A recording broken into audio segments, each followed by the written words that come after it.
Welcome, everyone,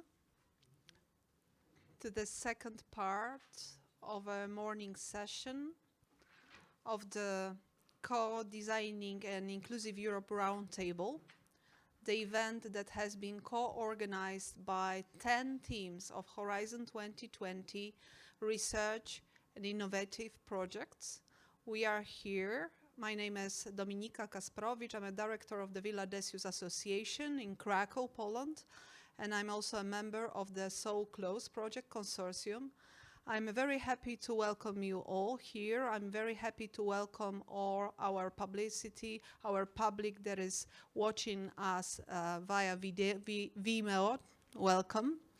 The session, as we are starting now, will last for more or less 2 hours, and this time will be filled in with interventions, presentations made by the representatives of the projects, 5 out of 10 projects, that will be focusing on fostering exchange and challenging narratives in cultural spaces. Culture can be a bone of contention. Cultural heritage is a topic over which not only quarrels but also wars has been happening all over again. Cultural heritage, especially intangible one, but also the material one, is something that can be so easily destroyed as we see it now in Ukraine when the Russian invasion is proceeding. We, the 5 Horizon 2020 projects, we, the teams of researchers and practitioners, acknowledge this cultural space, acknowledge this cultural heritage, cultural institutions, and cultural managers as not a challenge, but as an asset, as a field, a fertile ground where we can meet the people, when we can start a dialogue, where we can exchange. It's very challenging. It's so very challenging. We all know it by heart. But something being very challenging, something being very difficult is not the reason not to do it. It's not the reason not to try it once, again and again. So let me tell you briefly what's the order of the presentation. Let me introduce my fellow colleagues, our experts. More information can be easily found on our webpage, so inclusiveeurope.com. And here with us today will be a representative of the chief project Investing in Culture for Young Europeans. That's the title of the presentation by Mariona Ferrer Fons, Pompeu Fabra University from Spain. And Mariona will be with us via online, means via internet. Then next we have a representative of Traction Project, Mikel Zorilla, who will present a short introduction titled Opera, Co-Creation for a Social Transformation. Then Mikado Project with Remediating Migration Divides through Digital Services. What inclusion is possible? Very important question that will be answered by Carla Detona. Then Perception Projects and Sergei Subin, Creative Interventions, Challenging Migration Narratives and Policy Responses. And finally, the So Close representative with a presentation promoting mutual understanding between refugees and the local communities in Europe, about policy recommendations by Elena Monicelli from Peace School of Monte Sole. So our colleagues, guests, will be welcomed here to the stage to give the presentations. You will also see some slides accordingly, and later we'll have a longer moment for question and answers, also hopefully coming from our online audiences. And finally, around 12, I will try to wrap the session up and present the final conclusions. So colleagues, ladies and gentlemen, audiences, the second session of the morning part of the roundtable has been open. I would like to invite to the floor, to the online floor, Mariona Ferrer Fons, representative of the Chief Project, Investing in Culture for Young Europeans. Mariona, we see you. Hopefully we hear you. The floor is yours. Okay, thank you very much, Dominika. So I hope that everything is fine now. Yesterday we were trying the presentation and all this. So I'm the leader researcher for the Spanish team of the Chief European Project that was led the consortium by Aston University, and I was the co-leader of the working package that we work on policy recommendations and policy impact.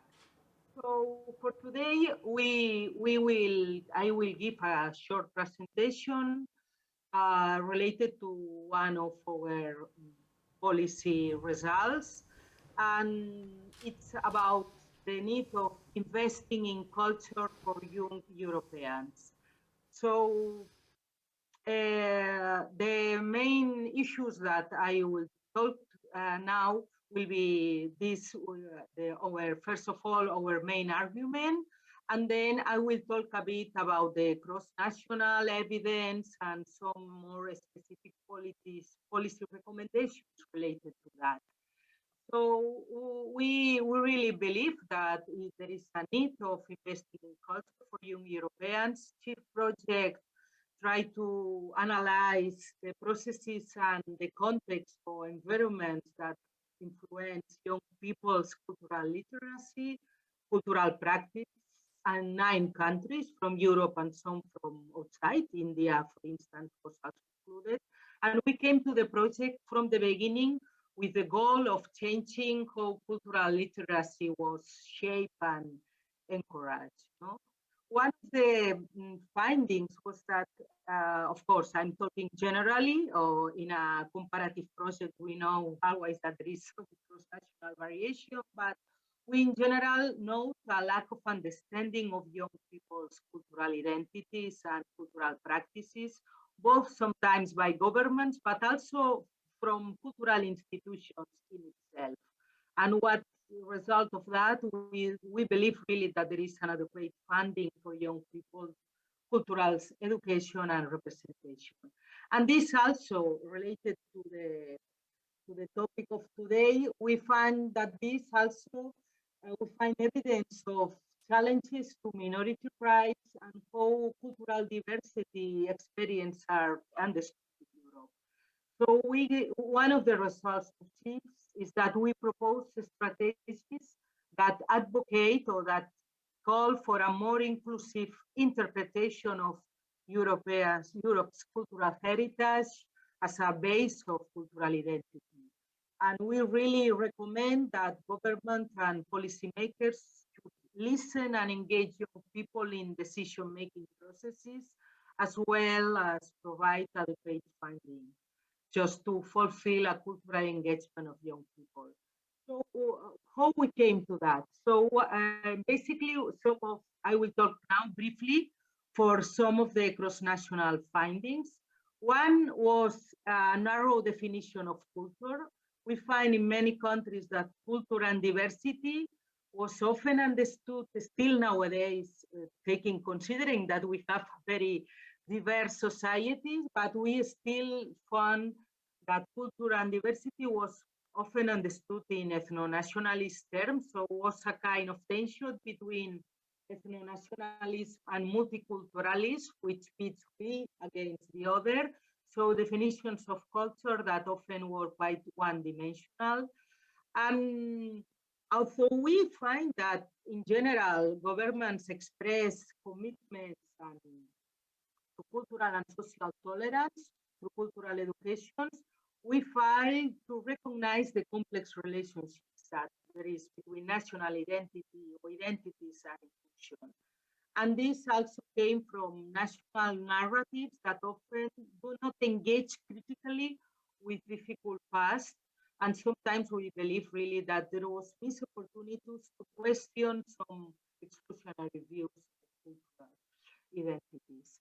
We also consider that there is some sort of disconnect between the official discourses of heritage and the cultural needs of young people. Sometimes the cultural activities available to young people and what interests them, mm, it's don't fit. So this underpins low levels of cultural engagement in many cases.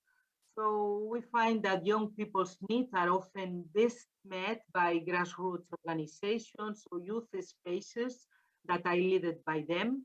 And a lack of appreciation still nowadays in the 21st century for young people's engagement with online and digital spaces, particularly social media, that are also places of cultural creation by young people. Then also there is the issue, one of the evidence is still the difficulties for access to cultural participation. We find that still determinants on racial, religious, gender, social class, and disability-based inequalities that hinder participation in cultural activities and access to cultural resources. And based on that, also cultural capital, family background matters a lot. So we find that sometimes culture is seen more as an expense than what we believe that is an investment. So it leaves often in many countries that cultural activities are undervalued and under resources, and young people have very few opportunities and choice to get involved.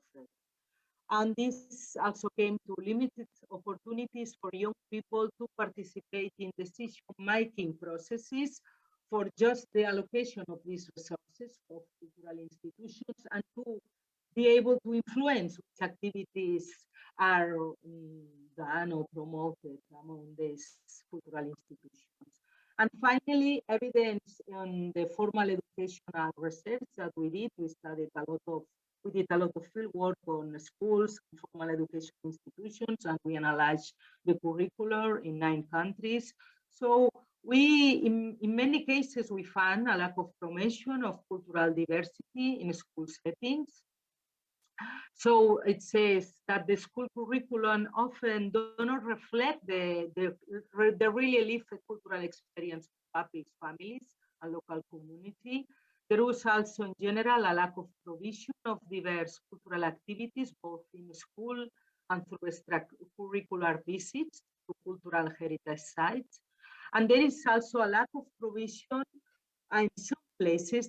Was not fine in every place, in every country, but in lack of provision further problematized in locations that was not very diverse, where the opportunities of intercultural contact is much more limited.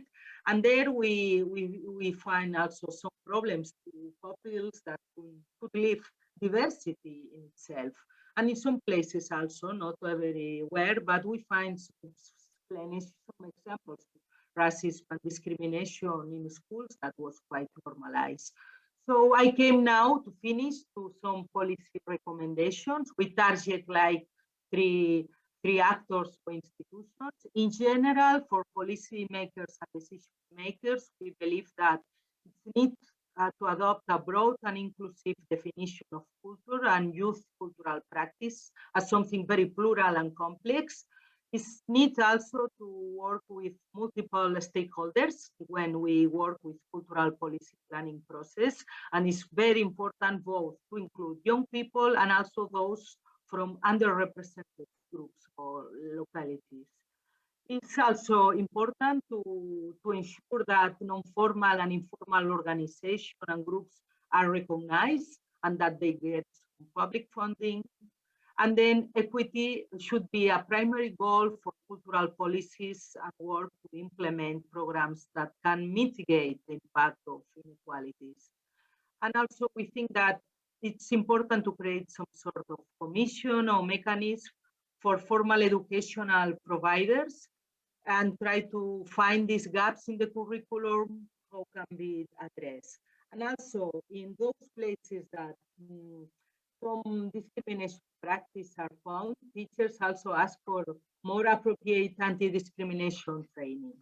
In the case of cultural institutions, our policy recommendations are The need to encourage inter-ethnic dialogue by opening cultural institutions to difficult paths or to have a critical discussion of exclusionary views, to expand and diversify approaches to cultural heritage to include local regional diversity and also diasporic cultural traditions, to identify local, regional, and national cultural opportunities in partnership with actors or institutions from formal, semi-formal, or non-formal and informal settings. So to try to move away to the dominance of the high culture sector and to match cultural activities with young people's identities and interests. And work also with policymakers and decision makers to create plans to mitigate the impact of wider inequalities and access to cultural opportunities. And finally, for formal education institutions, we think that it needs to build a recognition of young people's lived experience and cultural knowledge into the curriculum and in the everyday school life, to reform curricula to ensure that cultural education is both found in different subject areas, not only in history, not only in literature, and so on, and also that is accessible to all young people, because as we know, after 14, 15 years old, young people follow different educational paths. We find really that, for instance, in vocational training studies, there is a lack of cultural education, and we know that an important part of our young students follow this path nowadays. And then also we find important to create opportunities for intercultural encounters, and so through experience to live and learn about cultural diversity and so on. And finally, you can find more information about us and in the website of the Chief Project, and all this explanation is better developed in the last policy brief that we create. Thank you very much.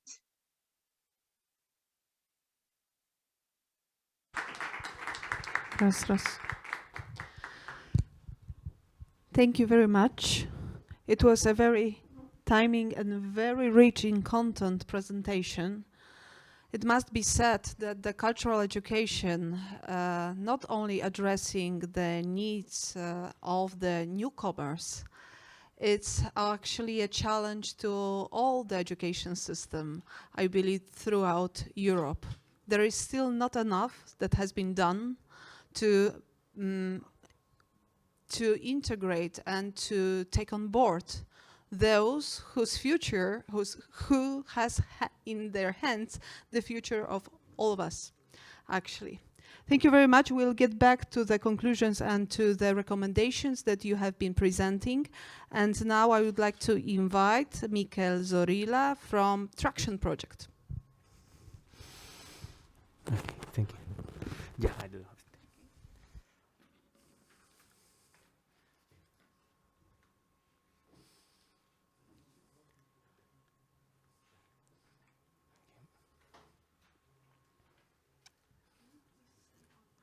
This side, okay.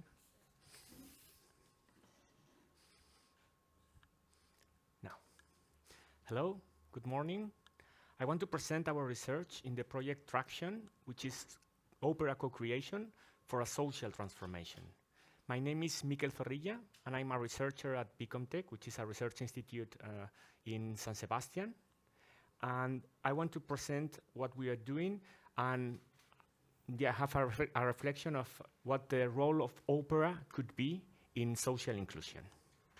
So what is the motivation for our project, for Traction? So inequality is one of the defining issues today in our time.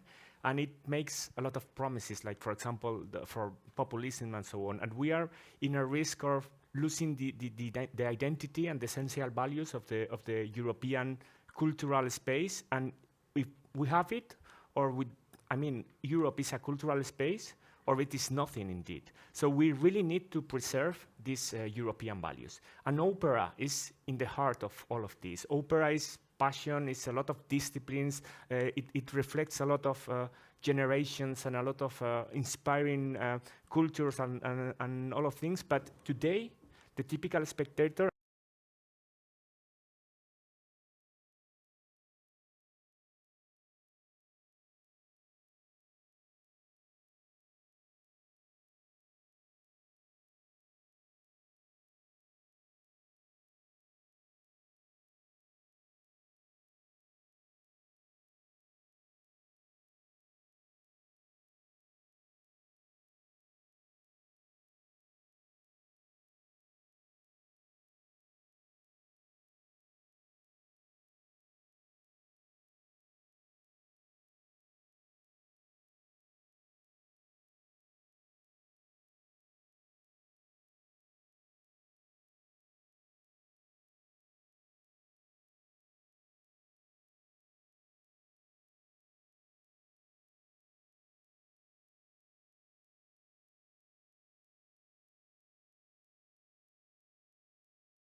foster an effective dialogue.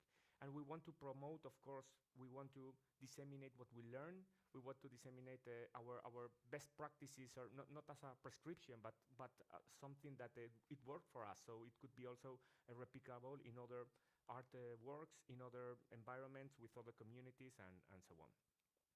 And we have three, as I already mentioned with the organizations, but we have three main. Those trials are community operas that are being created with the professionals and with diverse communities.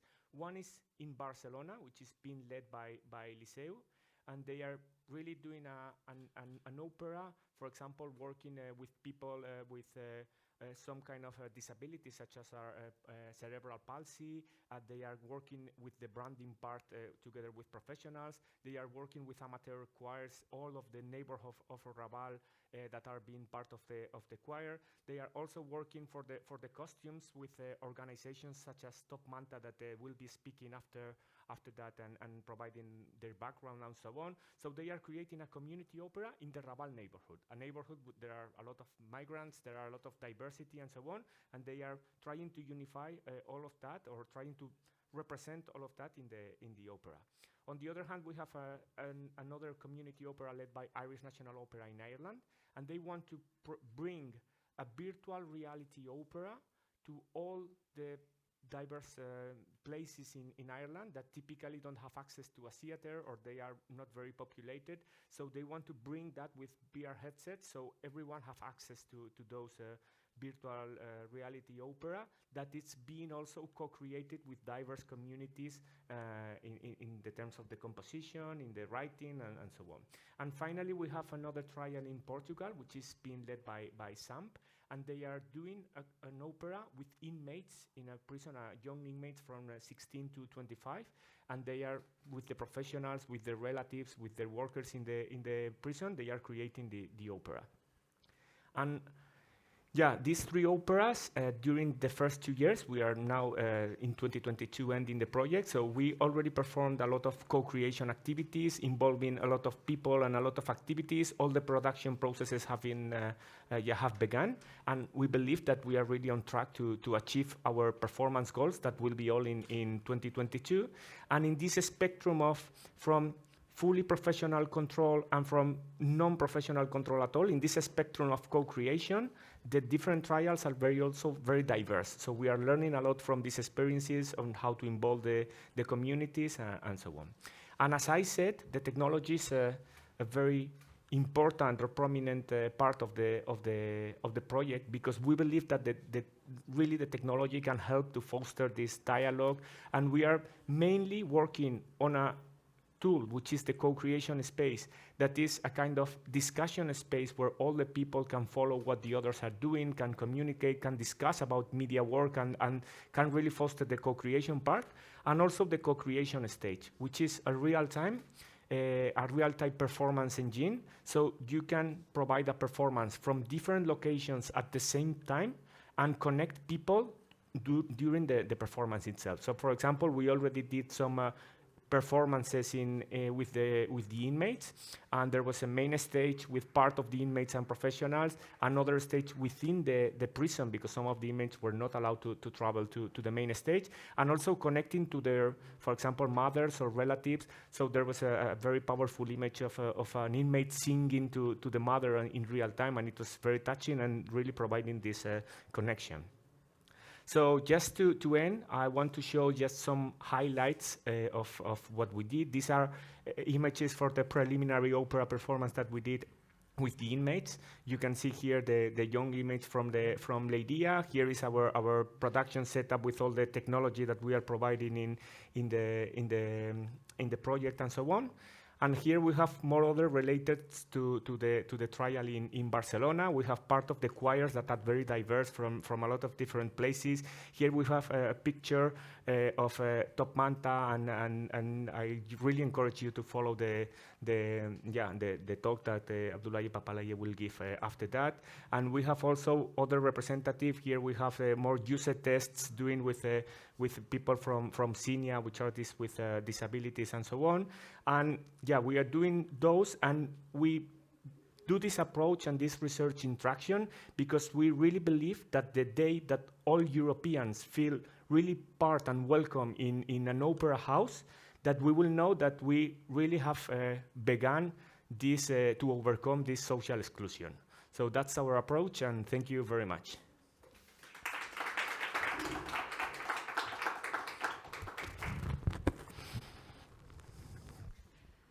Thank you so much, Miguel, Okay, for thank the you. excellent presentation.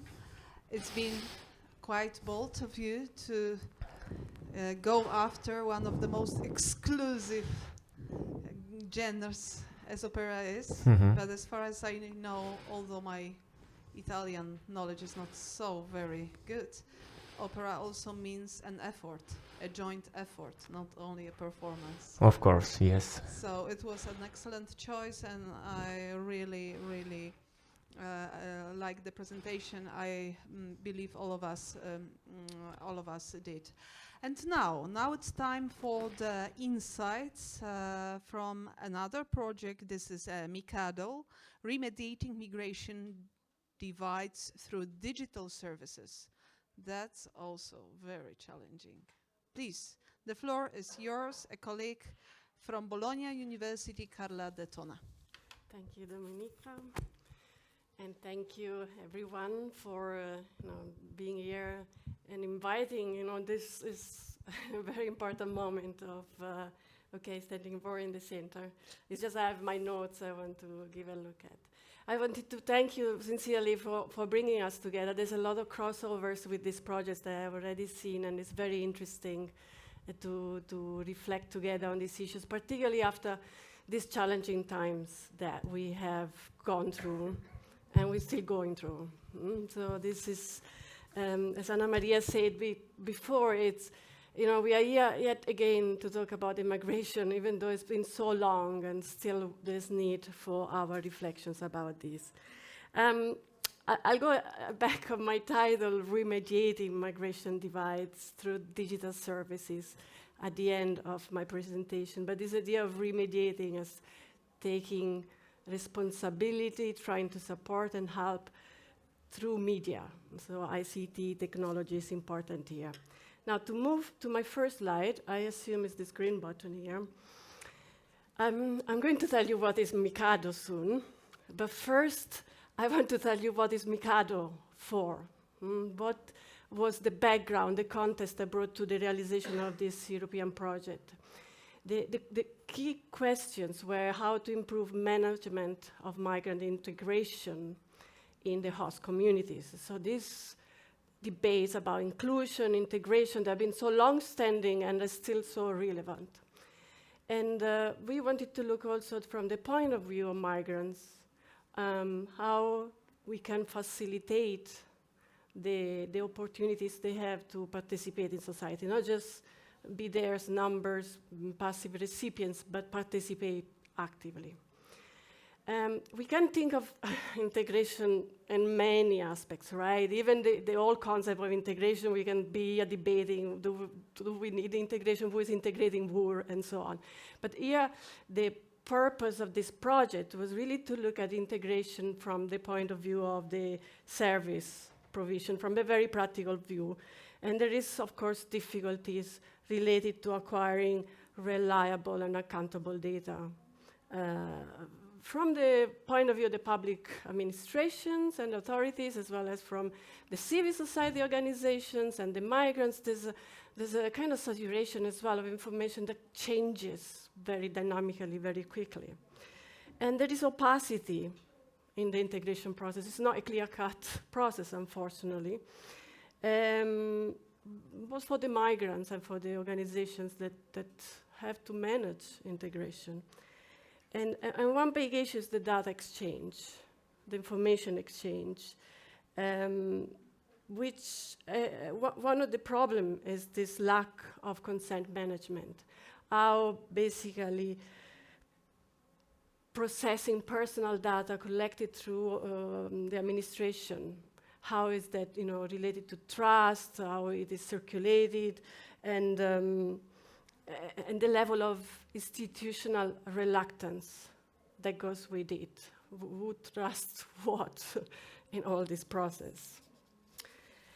And to start to tackle these issues, the big issues, Mikado was set up as a European project in 2019. So it's in its fourth year, its final year will conclude in June.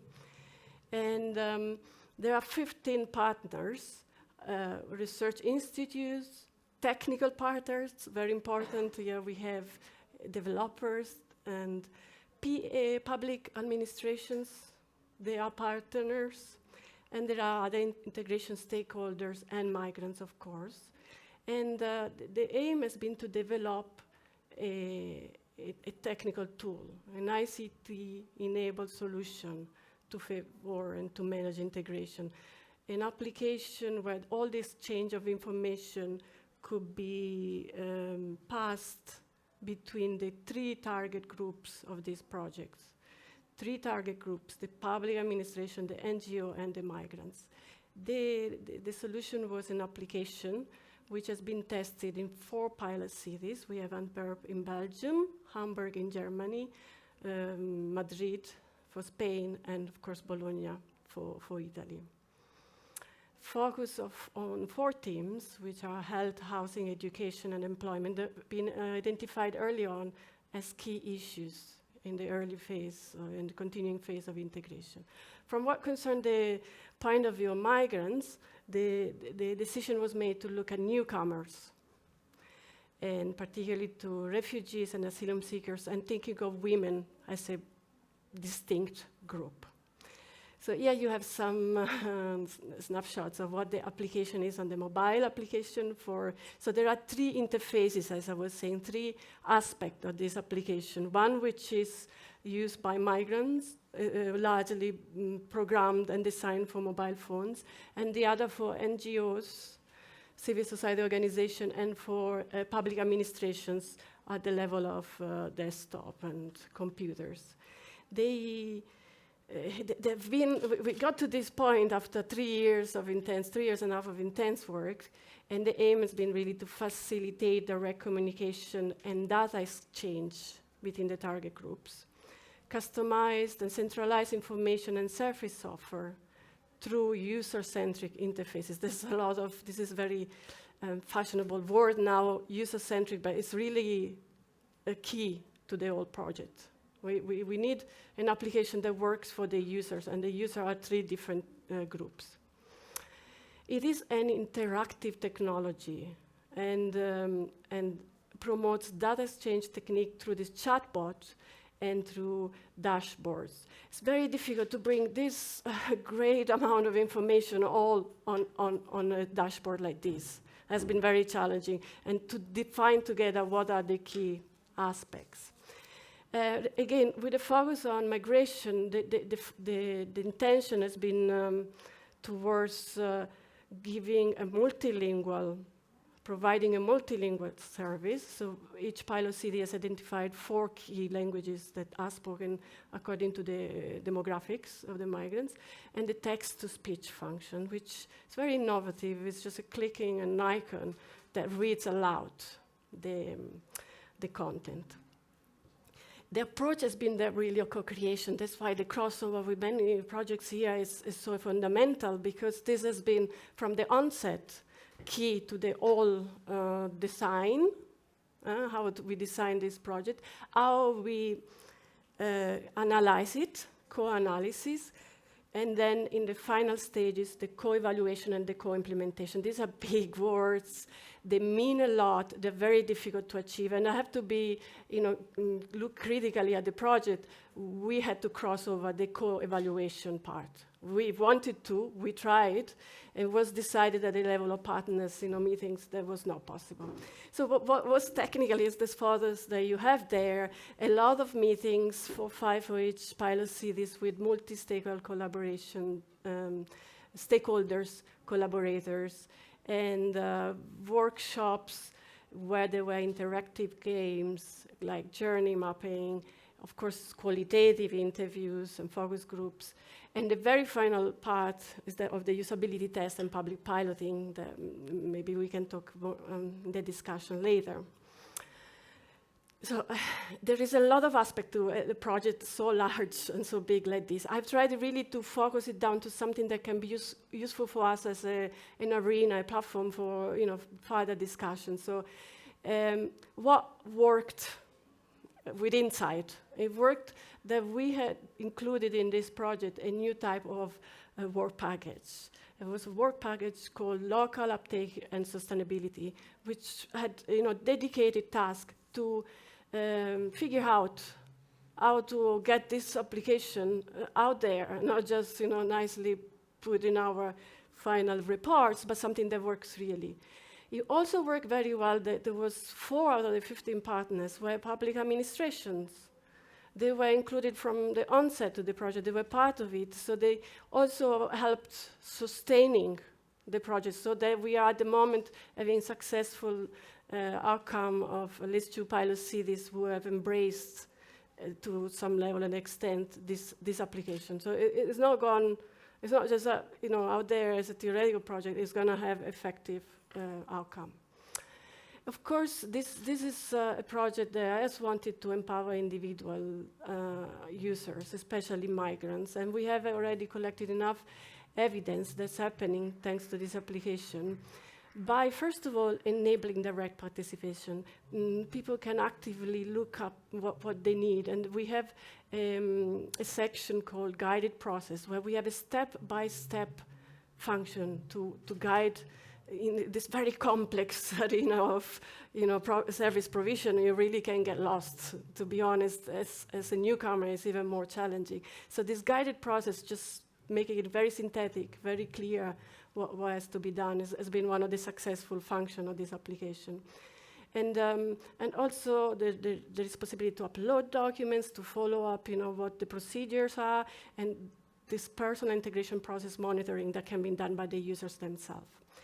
What worked, despite all the tragic outcome of COVID-19, the pandemic has brought an acceleration of the digitalization of services that we all benefit from. And of course, vulnerable people, vulnerable groups benefit out of this, albeit with some restrictions that I want to discuss later.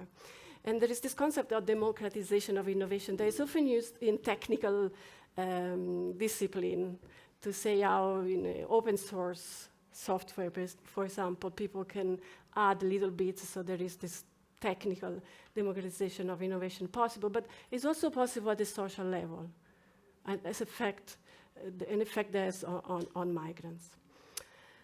What proved challenging? Of course, something has to prove challenging. It cannot always be smooth and easy. One of the main difficulty has been trying to extract commonalities among the cities as well as the local government-specific administration policies and demands. These are all very contextual issues. It's very difficult to bring, we like to be European and think of a project and a product and a service that can work at the European level that is portable. Because of course the excitement of this project is that it could technically move with the migrants who move. We know that no one stays put forever. There's a lot of mobility, and imagining a service like this that can be portable is a great result. The problem is that European administrations are all very different, European contexts, cultures of integration, and so on. I included here the divide between, of all the divides that we have according to, digital divides, class divides, gender divides, and so on. Even in a project large project like this, there is the divide between technical and non-technical partners. It's sometimes difficult to talk across disciplines, but at least we have a better understanding of, humanities, social sciences, across different fields. But when you talk to engineers, believe me, it becomes really challenging. And same, with the best intention that they have, talking to a developer why design for the migrant app has to be in a certain way is also challenging. That's why the inclusion of developers in the workshop was fundamental to try to overcome this divide. Still, the language we speak is different. I talked here about experiential versus technological knowledge, what we know when we experience things and what we know when we study them, when we have researched them. I think is still something that we need to bridge further. There's been volatility of public administrations in all the 4 pilot cities in Bologna. There were local administrative elections last October that changed the government positions. So all the work has been done for 3 years, had to be renegotiated with new people in new positions. I mean, this is a critical issue. There's been many websites developed in the last 2 years since the pandemic, and in Bologna is one of the many examples where the municipality really has invested a lot in digital services. But we found that there is still this diverse and dispersed knowledge that creates confusion for end users. Now I have one last slide, so I'm almost finished, and this I need to highlight that these are my personal consideration. This is nothing. The other issues we have discussed with partners a lot. So I just want to take full responsibility for what I'm claiming here, my experience in this project for the last year, and it's much based on the Bologna fieldwork, what I have witnessed working, doing the fieldwork in Bologna. So this is a very classic problem, right? Migrants' categories change over space and over time. And it's very difficult to talk about migrant studies when the subject of the study is so problematic. We have included for the first phase of usability test asylum seekers and who were hosted in a reception center. We couldn't, and the aim was to get the same users testing the application after the iteration, the technical iteration, and test it with the changes and collect their views about how they felt the co-creation had worked. But it was impossible because they had moved out. You know, even in the space of few months I'm talking about. We couldn't just go trace it. It was just completely difficult. Migrant women was another big issue that maybe I can leave it for the discussion, but how you include migrant women if you don't provide for childcare on the side, if you don't provide for safe space where you can talk and you are constrained, you know, by the boundaries of, for example, at the reception centers where they're all kind of stuck on each other with many children and very complicated. I highlighted legal status because I really want to make a point here that all these discourses, all this debate are very important, but the fundamental reality is that without legal status, you know, it needs to be a priority, a precondition for many of these integration efforts that we are proposing. Without legal status, we have seen in the case of Mikado, the level of trust is very low. You know, you are undocumented, you don't know what's going to happen to you, you don't understand your position.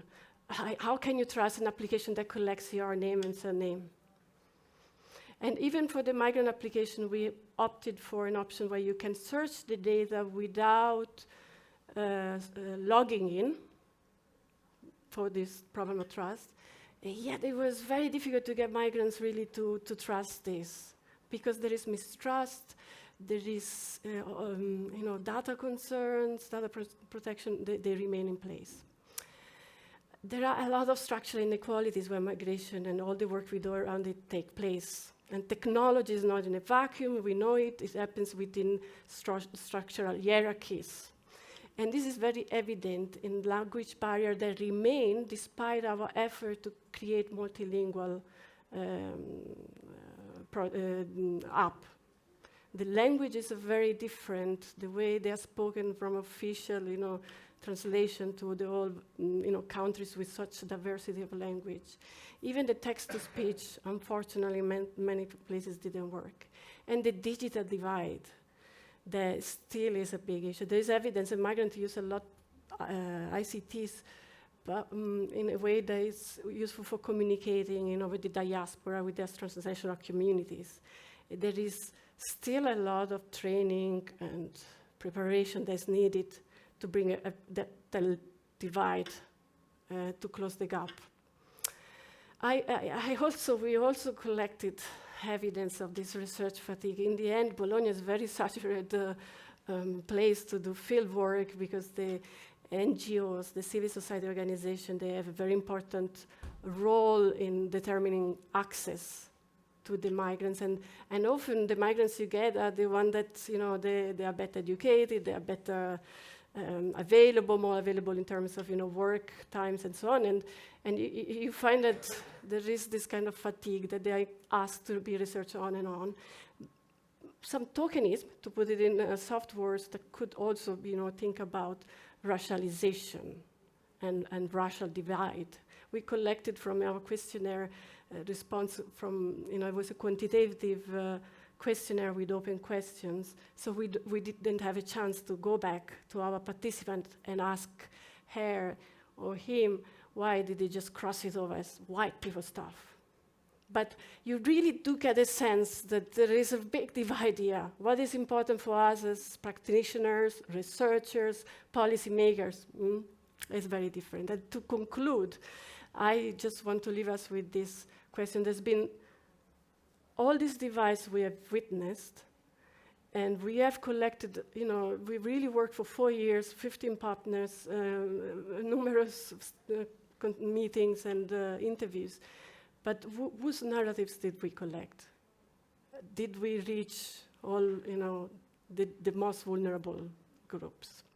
And this may be later for discussion because I don't want to take much of your time. Thank you so much for listening. Thank you so much. As you see, we do have representatives of projects that are either still ongoing or already has been concluded.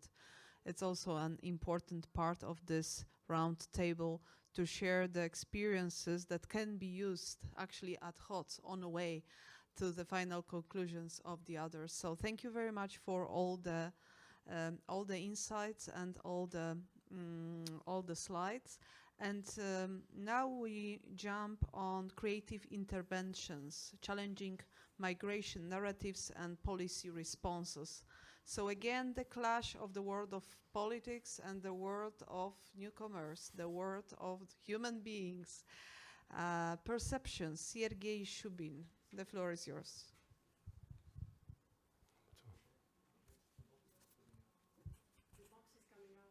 Okay. Well done. Good morning, and thank you for organizing this event. Thank you to Lily. Thank you for the hosts who host us and allow for this event to go face to face. Today I'm going to speak on behalf of the Perceptions Project and describe the activities which me, my colleagues, and all these different universities and NGO partners did over the last 3 years. And I'm going to focus on the 5 areas here very briefly because I don't have much time. I'm going to start by explaining why we're kind of dealing with these creative interventions in the project, focusing on policy context. Then I'm going to consider the way in which we can re-energize some of the existing good practices, focus on the way in which we experimented to try to explore different approaches, thinking about how we can modify narratives, picking up potentially from from Carl's presentation, thinking about what narratives are, what perceptions are, and then trying to think about the kind of key takeaway points in the end. So the first thing is, for us, was important to highlight this sort of sense of the fact that the policies and existing approaches to migration, in fact, tend to create binaries. We tend to talk about false or true narratives, so, you know, the fictional, imagined versus kind of real world. And it is very difficult to work on this because what policymakers tend to do is to focus on rational representations of evidence, often favoring very concrete and material ideas over sort of less tangible, sort of whimsical things and cultural interventions. So what we try to do in our project is to think beyond the boundaries and think about how we can place more importance on tangible, on less tangible imaginaries, technologies and emotions that give expressive life and support for the activities of migrants. To this end, we particularly try to use the findings which we collected through the series of qualitative interviews, through the series of field work, and think about how we can look at those overlooked forces and seriously think about how these particular forces, which are very less tangible, produce the realities of lived lives of migrants. So in our contributions, we try to particularly focus on things like spiritual, corporeal, imaginative domains of migration, and try to think about how we can reconnect migrants and the structures of power.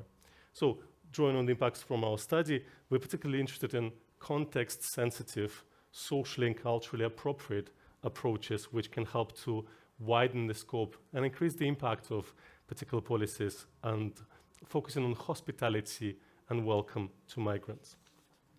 So first of all, what we tried to do is to think about how we can re-energize existing practices. There's lots of work being done, and we've seen it already from different projects reporting on how fantastically they engage with the different NGOs, with different cultural organizations trying to develop these approaches to migration.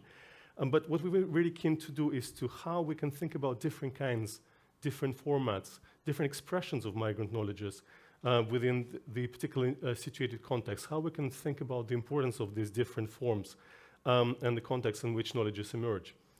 So here, we, in particular, a lot of approaches which are developed by first-time practitioners, migrant-facing organizations, they tend to be language dependent. And you know, we tend to work with these categories of language, literacy, math, so things which are sort of being considered to be more important than many maybe other elements of our learning. So these kind of traditional competencies tend to dominate the discussion about, you know, how we can improve the engagement with migrants, or how we can sort of boost their skills.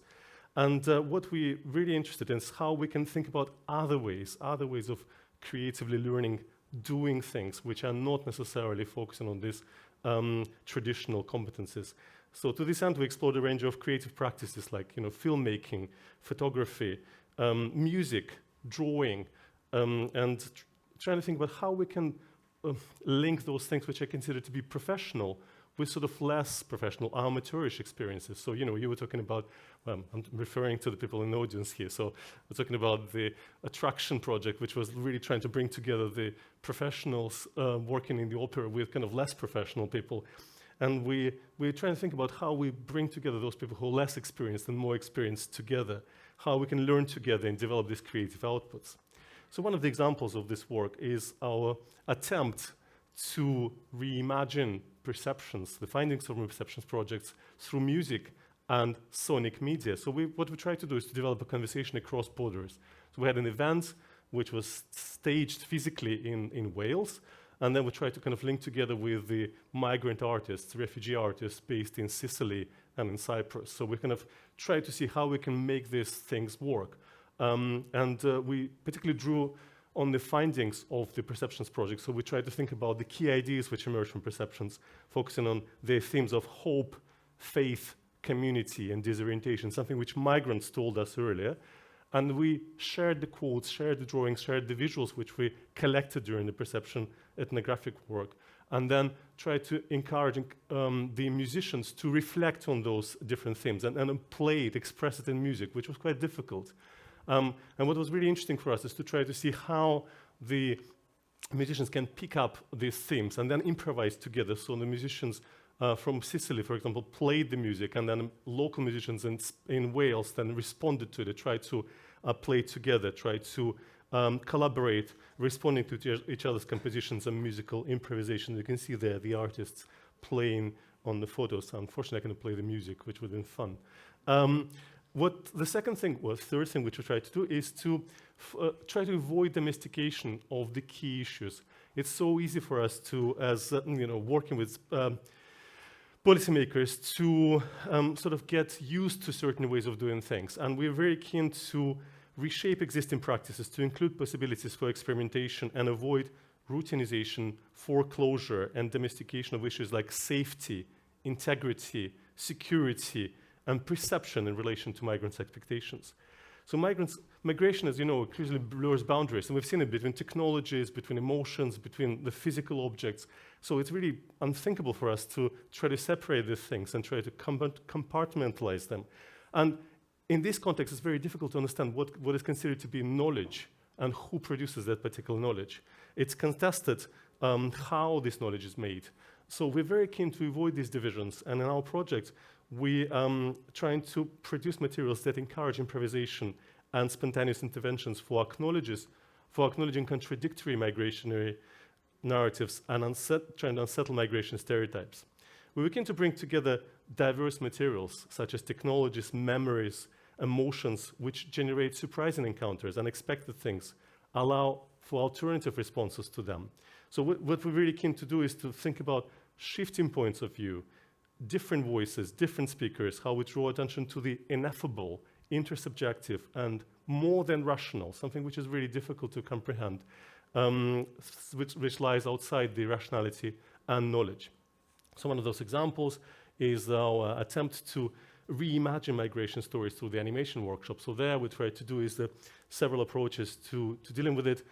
So we work with migrants coming to Wales, children, general public, and in that particular event, we tried to think about the way in which we can, again, use the stories from migrants, use the drawings from migrants, and then encourage the local children to respond to them. So to develop their own stories, to develop their own responses, very short responses, 30 seconds, and then make avatars and these really funny kind of little pictures. They're very creative using the craft materials, and then develop their vision of a migrant, what a migrant looks like. And you can see they're very different from probably what we would like to kind of express. And then sort of we try to animate those migrants so you can score it. You notice that none of these migrants have a mouth, so we can score the mouth and then make them speak effectively on the application. So that little story which the children developed in response to the findings of perception projects, to the migrant stories, were then narrated by the children, and this avatar would then speak there in this sort of little application, so about 30 seconds of a conversation. So they had a chance to kind of respond to a story of migration, think about it themselves, what it means to be a migrant. And the last key thing which we really try to do is to examine what perceptions of Europe exist among migrants. We all struggle with this by the look of it, and it feels like it's a common challenge for these projects which are brought together in today's event. Think about how they formed, whether they correspond to reality as it is perceived by different actors, and what reality is altogether. So existing policy approaches we talked about, in fact, tend to compartmentalize these stories, thinking about actual geographical or hypothetical imagined settings, false, real, positive, negative, story internal, story external. And what we really try to do is to then think about how we can talk about shifting points of view, how we can pay attention to non-representational, emotional, affective, non-linguistic elements of migrant experiences. Why? Because we wanted to problematize what we consider to be normal, what we consider to be important, what we consider to be acceptable in terms of migrant perceptions, and how then they shape our discussions about inequality and injustice. So to that end, what we try to do is to create a handbook which brings together sort of creative and traditional, non-creative good practices and recommendations about policy interventions. So the purpose of this handbook is to create a go-to resource and a how-to guide for audiences, practitioners wanting to learn more about migration narratives.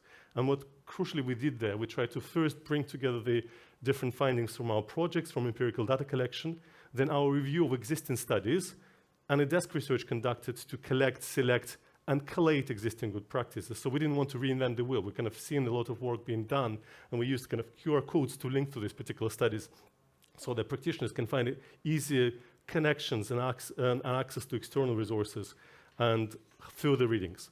We also try to create the perception platform, which is a place for us to kind of link together different elements, policy briefs, knowledge articles, awareness materials, and other things, which would allow materials which we develop in the project to be easily accessible for migrants, migrant organizations, the broader public.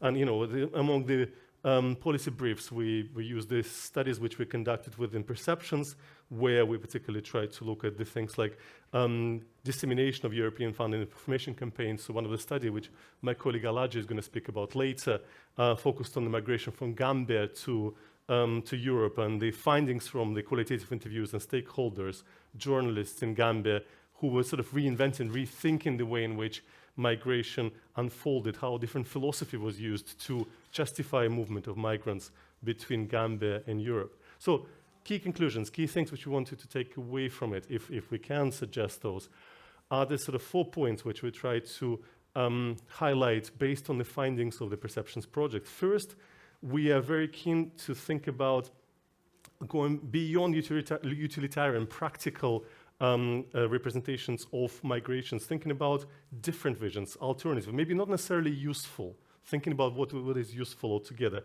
reflecting on different temporalities of migration narratives. So we did this, I didn't have a chance to talk about it, we did a series of postcards when we asked children to reflect on, kind of send a message to the past self. What would they change if they did things about migration differently? So they drew them together. What kind of things you bring with you if you wanted to travel to Europe? So bringing together different times of migration, which is challenging.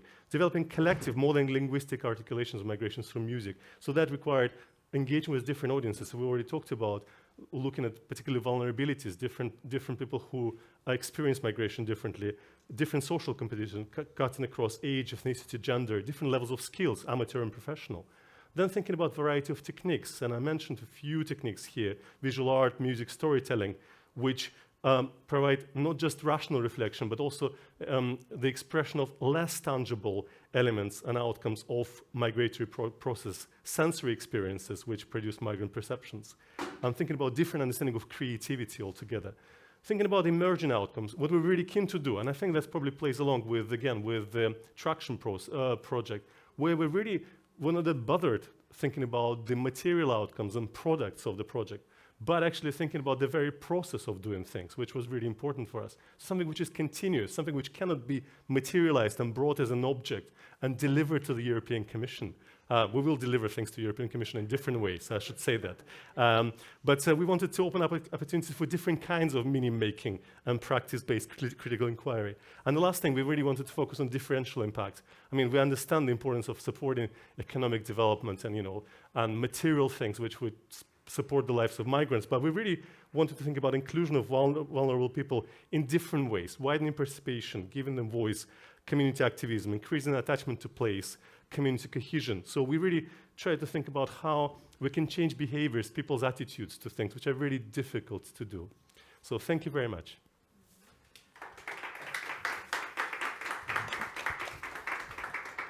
Thank you, Sergey, so much. And we already have some questions coming in via Slido, but let me keep them for the last part of our session. And now we are in head of the last presentation of a So Close project promoting mutual understanding between refugees and the local communities in Europe.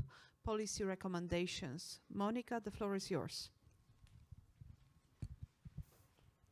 Thank you very much, and good morning, everyone. Yes, I'm here to speak on behalf of the So Close Consortium, and I'm here to try to presenting some policy recommendation coming directly from the findings from the field. Actually, we are in the last year of the project and we are starting to do things after a lot of research, even if troubled research because of COVID-19 restriction. But we were able to conduct almost 200 individual interviews and 15 different focus groups, focusing mainly on three main themes that are memory of the past, social cohesion, and cultural heritage. This was possible because the consortium was pretty diverse, and I want to underline this as well as my previous colleagues, because it's important to bring in different skills and different attitudes in looking at the world. So in this case, this part of the research was really a field research conducted by cultural institutions, led by universities, and together reporting also to the technological partners. Here you can see a couple of pictures coming from the field. The first one I like to underline is a focus group in Montesole, the place where I come from. And it's also pretty important in terms of what we are dealing with, because Montesole was the theater of the biggest Nazi massacre during the Second World War in Western Europe. And so this reflects the fact that we are dealing with historical memories and history, of course, in Italy, but also in Spain with the Museum of Exile, also in Poland with Villa Decius, and also in Greece with the Trickery concentration camp. I will focus on some policy recommendation first, and then if we have time, I will try to describe how we reach those policy recommendations. So I would start by stressing the need of encouraging processes of truth acknowledgement and restorative justice. We strongly believe that the European Union can be a respected and influential actor in starting, first of all, in supporting, secondly, in fostering and in enhancing this kind of process, transitional justice processes within the context of the countries of origin of refugees and asylum seekers. So this means that we have to act also outside the border, so overcoming the concept itself of border. Why we think like that? Because we know that when we are not dealing with legacies of gross human rights violation, then we are not dealing with the trauma of the people living in the countries of origin, but also bringing those kind of trauma also in the new society. And this can be a very big barrier for social cohesion, of course. So it's a matter of favoring transition and to overcome the shadow that the trauma can set on these processes. And gross human rights violation represent an obstacle, again, not only to the personal elaboration of trauma, but to the collective also elaboration of trauma. And we are seeing this also today, unfortunately. And while, if we are able to favor transitional justice processes, we can find a strong help to break the usually rigid representation of refugees and asylum seekers as pure victims. And we can find a strong help to change this vision into a different narration, the title of our session actually, in which we can represent and promote the idea of refugees and asylum seekers not only as victims, but as survivors and possibly society new builders. This could be very, very important. The second step for us is absolutely try to foster decolonization processes on European memory and memorialization. We think that the European Union could strengthen initiatives of resignification and process of inclusive meaning making towards a lot of different cultural heritage items.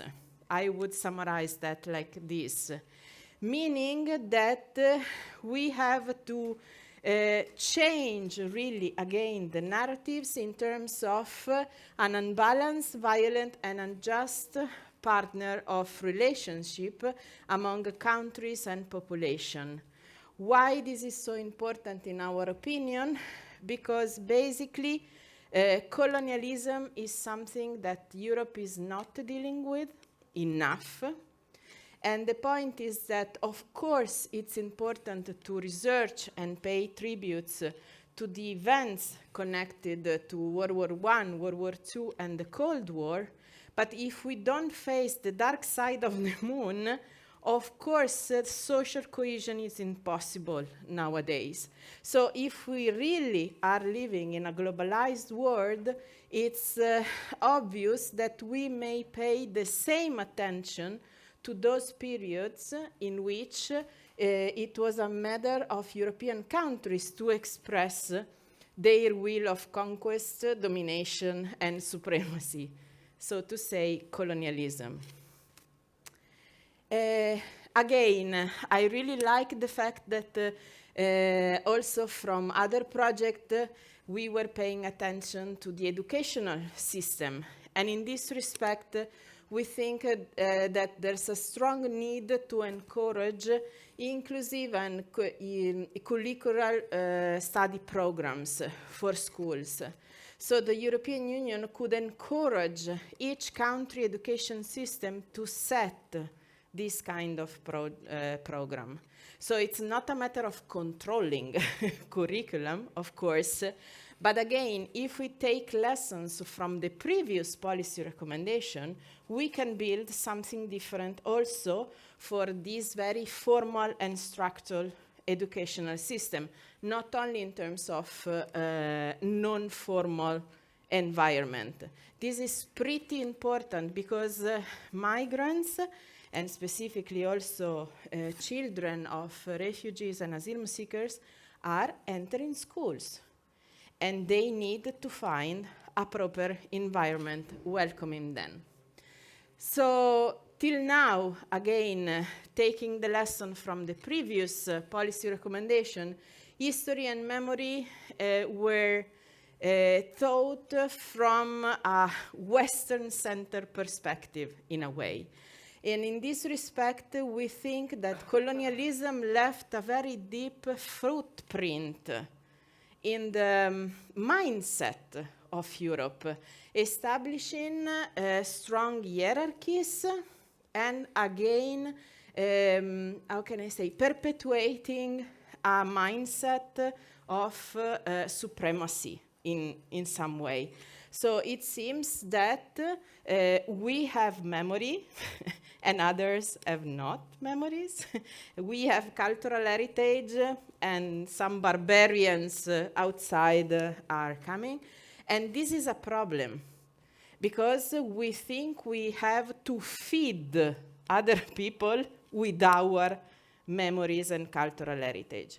And this is really a footprint from colonialism that we should change, basically. And then we think that even if it was not directly researched, but it was impossible to ignore this part, we really need to take action towards a more shared system of policies for refugees and asylum seekers welcoming in all the EU countries. It's not possible to have such a spread and diverse system. Also, our Rosa MP was mentioning that before. We think that the European Union could push member countries to adopt basic best practices, meaning that it's more now than 30 years of experience, and we have some relevant findings from this experience. So basically, if we really want to use cultural heritages and memories to create a more cohesive social community, we really need to prefer small residential solutions instead of big center of welcoming, because this facilitate the possibility to attend, for example, basic cultural event or even meeting other people. So we should support the location for people within residential area and not in camps or facilities outside the cities for the same exact reason. And I would stress once more the need for the implementation of the early age educational services. Some colleagues before was stressing this again. Above all, if we want women and families to take part in our society, we have to organize services that can let women go out from homes and houses, definitely, you know? And in this case, also support common activities in public spaces.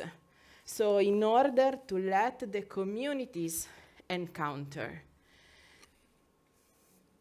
So, just to go through what was the field research, we were putting attention, as I told you before, on the memory of the past and as a key factor in identity building. So in this respect, of course, we have memory and remembrance as the origin and the reproduction of identity. So if we are not able to deal with this double and key factor, probably we are not able to let people really meet without this unbalanced hierarchy. Again, the point was that we found a missing acknowledgement in ordinary curricula and also in media representation of the history of the other. The other meaning what you prefer, basically, you know? So the point is that we have to share at the same level both the dimension of the personal storytelling that is usually very stressed in public representation. So it's good to hear the moving story of the migrant traveling and whatever. But sometimes we have a lack of historical narration to give dignity and context to this personal storytelling, while it's really, really important. And this lack and unbalanced narration leads also to the appearance of let's call it six clusters of meaning, in which words starting to clash in terms, again, of representation. So what is perceived as invasion can be depicted as conquer.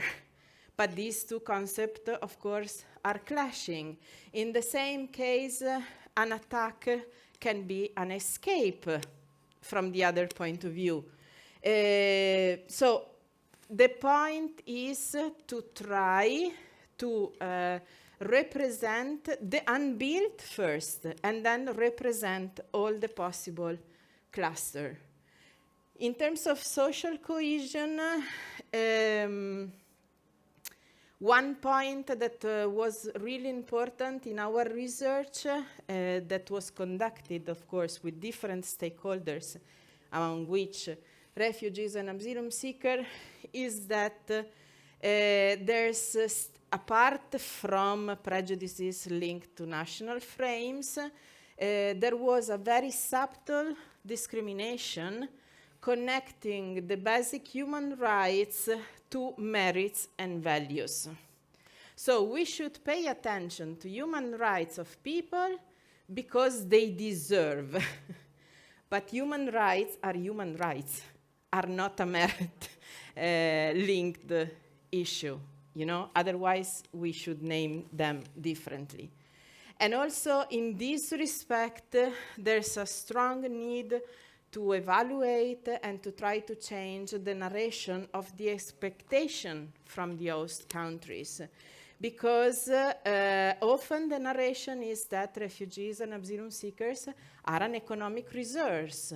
And then, again, we are linking human rights to something different, to human beings, that it's not what we want.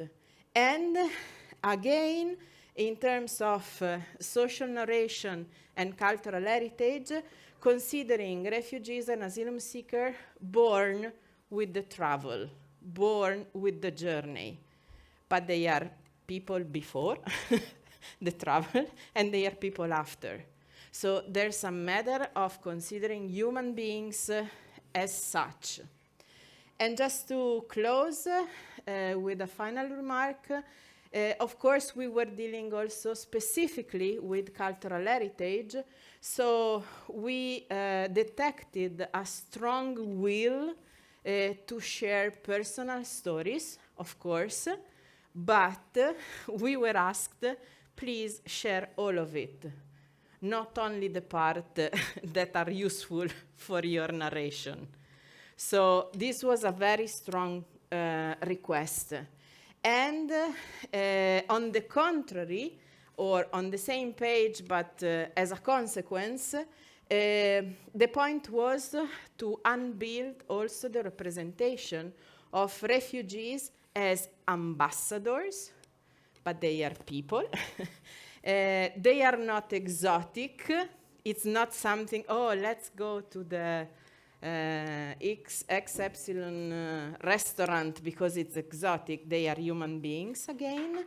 And above all, they are not homogeneous. So as we don't perceive ourselves as homogeneous, what's the point to use, to perceive and to treat other people as a group in general? So we need to reduce this distance between the us and them narration and building perception in order to reduce also the lack of authenticity in this representation. I just want to take one final second because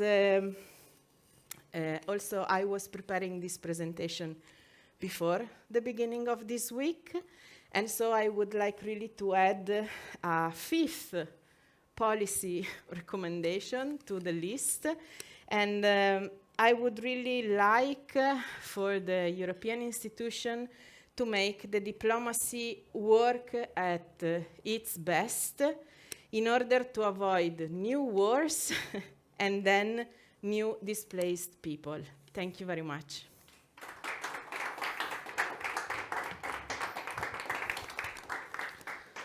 Thank you very much, Elena, and all the colleagues that has been presenting the excellent work that has been done over the past few years. We don't have much time for the follow-up and discussion, but what I really wanted to do now is to pick up on the questions that were coming from the audiences, so those who cannot be with us in person. Then I will turn to you. Probably you also have some questions to our presenters. The question to Carla, if you may. Carla, how do we make migrants trust institutional sources of information and to avoid them from falling victims of misinformation, criminal organizations, etc.? It is, of course, a very big question, but the issue of trust is quintessential for any of this, in the digital provision of services, as well as in a large integration process. How do you make them trust? And participation is key. This fancy term, co-creation, is been very important. So we during the collection of impressions about the co-creation process, we heard on and on that this is not enough. There's a lot of problems. Our voice is not really heard. All of the colleagues, problematics about the diversity of these groups and all the different divides. But ultimately, everyone, as you were saying, Elena, as well, everyone seemed so engaged to tell what they thought, and concluded, acknowledging the relevance of being asked. At least you did ask me, and you build relationship. In a large sense, I think when you get co-creative projects, despite the limitations, you build channels of relationality. And they are narrative, they are through shared experiences of being there. They are about learning, about the process. And I don't know if I understand the question, the second part of the question about how do you prevent them from falling into crime? Is that? Falling into being victims of misinformation and organized crime. Yeah, I'd like maybe to ask what they mean with this question, because falling victim of misinformation, it's us. I mean, is this something that brings us to criminality? I don't know. It's a question that I would need to understand better. Thank you. There is also a question, thank you very much. There was a question or even a call to Elena. Would you call for the immediate abolition of excluded asylum reception camps? How do we heal persistent traumatic stress disorders faced by migrants? The second part of the question is really problematic. I don't know, but probably not in a camp. I mean, the trauma is something you need to work on a lot, and it's something really personal. So probably the individual care could be a good solution for that. And abolition of camp. Yes, why not? Let's try it. I mean, it's not simple. I'm not saying that it's something that we can do tomorrow, but it's the perspective. If we don't start, we will never reach anything. These are people, and they need the attention deserved by human beings, in my opinion. And a different system is possible. It's not more expensive. It's not more, I mean, it's just different. So let's try to think outside the box. Thank you very much. And let me continue on the two questions shortly. Being Polish and being involved in international collaboration for many years, as we are, as the Decius team in Krakow, working also with our Ukrainian partners, institutions and individuals. Now we are in the middle of this crisis. We are in the middle of this crisis intentionally inside, trying to help as much as we can.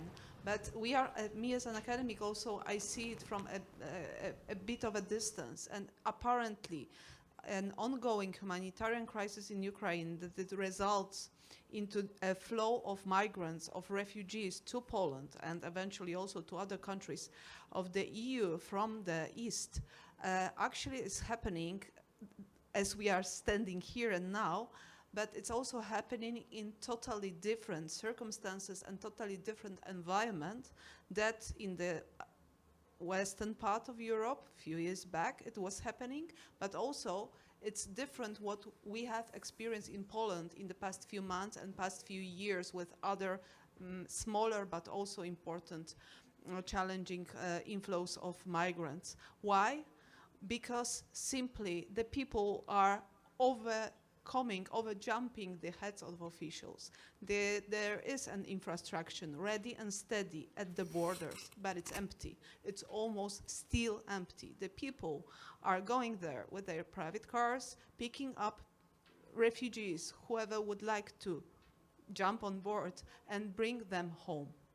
Yeah. We have micro shelters, we have a micro immigration camps actually mushrooming around south and eastern part of Poland out of goodwill and out of, you know, the call of heart of the Polish people. Why it's possible? Why it was not possible a few months ago when the Syrian and Iraq refugees were crossing the Belarusia-Polish border?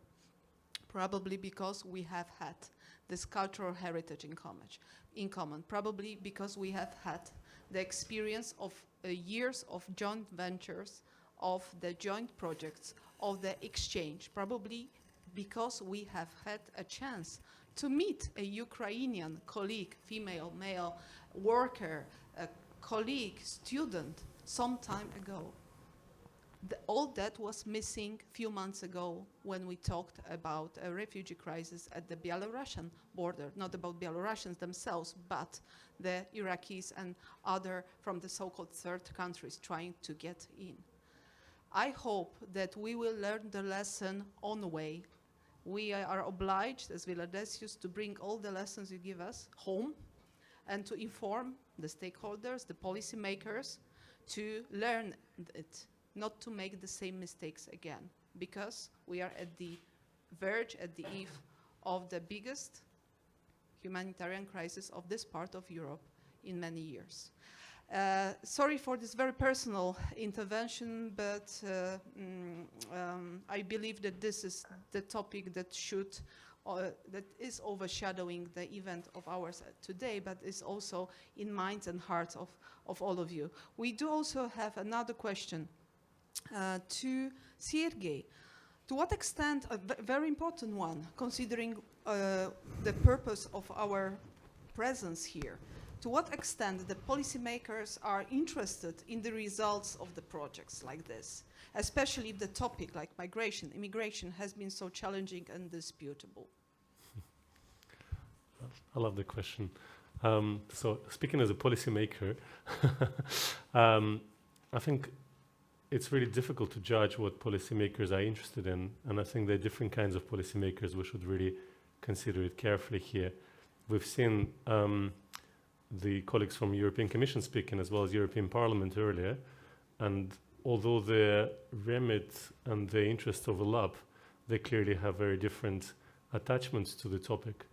And some of them deal with money issues, some of them deal with agenda setting issues, so it's really difficult to generalize. And also talking about policymakers at the local level, policymakers at the European level, I think it's really difficult to respond coherently. What I would probably say is that policymakers are, we deal with, we work in a project, particularly those people who work with us in Wales, I can speak for them. They're human, they're responsible, and I think they're reacting very often to the migrants at the level of humanity. They're responding to someone who is experiencing trouble. They're responding to someone who is affected by trauma. of leaving their home behind. And I think it's a very different process of helping and thinking about their needs, as if compared to those who are kind of dealing with the more abstract issues related to, I don't know, migrant institution at the European level, perhaps, where people perhaps forget sometimes about the fact that, you know, these are humans who are really suffering, who are going through very challenging experiences. Thank you very much. We still have a room for a few more questions. The gentleman at the back of the room first, and then Javier. Sari Hanafi, I'm in the advisory of CLOSE, and coming from Beirut. Very quick things about the camps. I mean, there is a many study of UNHCR. The issue of the camps, I mean, it's a necessity for temporary time. I mean, but the problem when the camps become a permanent for many years. But the camps is extremely important for humanitarian aid. I mean, temporality is very important in this question. Elena, I was very interested in your really approach of how to decolonize our culture, etc., in Europe, and this is extremely important. So, have you thought how you position your research vis-à-vis the cancel culture, what we call it? I mean, removing a monument, etc. Because I think this is not it's go beyond my personal opinion. Go beyond the decolonization. It's part of history, and if we start doing this, we should remove all the politicians, because the sensitivity to one issue compared to other, etc. And finally, to Carla, the trust on researchers. This is a big issue, and myself, I study for a long duration how Palestinian refugee camps receive researchers. I mean, and Palestinian refugee camps receive a lot of researchers, and we didn't find a sign of research fatigue, simply because often the researchers spend time with the informer. I mean, this is really, I mean, we should change our research culture, and in terms of very span of time of research. I mean, to follow up, to make a life cycle of a research. In that case, I think they will not feel this whiteness of the researcher. The contrary, it will be a kind of a way of connecting them. Yeah. Thank you very much. And okay, thank you. I will be very, very, very quick, because I was wondering whether one conclusion also for this part of the roundtable will be also interesting in methodological terms. I am Javier Rodrigo. I am the coordinator of So Close. In methodological terms, one common ground for all the projects has been the concept of co-creation, but we knew nothing about co-creation when we had to write down our projects like 3 or 4 years ago. And I think that one interesting conclusion, and maybe also a policy recommendation, will be to try to understand exactly what we are meant to do when we are dealing with the concept of co-creation. And I am a historian. I mean, I have nothing to do with co-creation methodology, etc. But we have, when I wrote down So Close, we found that we had no idea what we are dealing with when we meant with the concept of co-creation. Why not to write down a policy paper, a joint policy paper among the different projects, ongoing and finishing projects dealing with the concept of co-creation, about what co-creation is, and then to give it to the European Commission to say, okay, when you want us to do co-creation, you should tell us what we are supposed to do to co-create. To co-create what and how and when and with whom. which is the most important thing, the actors, obviously. And so I think this is, I don't know if this is a common conclusion for all the projects, but I think that could be, why not? I mean, let's try to put together all the experiences we have gone through through the co-creation process and give it to the Commission. Why not? I mean, maybe this will be useful for the projects within the next decade. If the co-creation is still there, but maybe it will not be there. But if it is still there, maybe we will know what to do when we have to deal with co-creation. Thank you. Yes. I would like just to address very briefly the point of Sari, of course, about the cancel culture. We paid as a consortium a lot of attention in writing down re-signification, not canceling, and meaning making, a co-creative, possibly meaning making. Because I agree with you, it's not possible, and probably it's not beneficial for the society to delete. But there has to be a different meaning associated to what is present in our streets or squares or calendar, even in terms of dates to commemorate. And also in terms of what Javier just said, co-creation for us was a point of challenge, definitely, to use what Carla also was mentioning. Because we discovered that co-creation is still really stuck on the marketing and financial concept. So you want to co-create to obtain better products, to sell better. So the people are not really co-creator, but are co-tester. And so feeding, in a way, the enterprise's idea for them to design more fitable products so I really think that social sciences needs the kind of research and paper and shared efforts to define what is co-creation for social and humanities fields of studies. Thank you very much, colleagues and the audiences. Unfortunately, I must say, but we are about to finish the second part of the first part of our roundtable here in Brussels, co-designing an inclusive Europe. Many challenges overcome on the way, and so many to overcome in the next days and months and years. But I invite you to follow us after a break. So next time we see each other online and here, 1:15 Central European time. So be with us, follow us on streaming via our webpage, on Vimeo. And I want to really thank you, all the presenters, because they were, of course, a kind of embodiment of huge teams that invested many months or years of their lives into making Europe an inclusive and more egalitarian place. Thank you very much once again, Dominika, Kasprowicz, Villa Decius, Krakow, and see you soon, 1:15. Thank you very much.